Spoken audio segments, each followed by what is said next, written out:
project. I'm going to be transforming my feature wall in my house. At the moment, it's a bit of a dull chocolate brown, and I'm going to be transforming it with beautiful Versus Paint beach sand coating to give it a lovely texture. So I'm very excited to try that out. One of the most important things when doing your DIY project is having the right tools.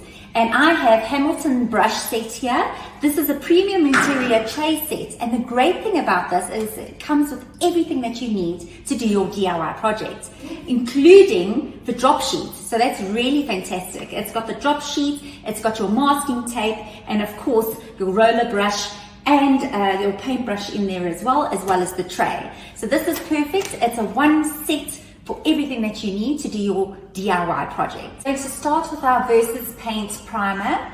So it's imperative that you make sure that the surface is primed and ready for application.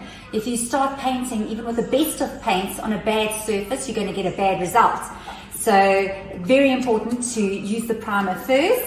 Then we're going to do a base coat with our Elephant Bay Matte Premium Versus Paint. And then we're going to get to the good stuff where we're actually going to do the coating with the Versus Paint Beach Sand. So this gives that lovely textured feel, and I'm sure it's going to look absolutely amazing.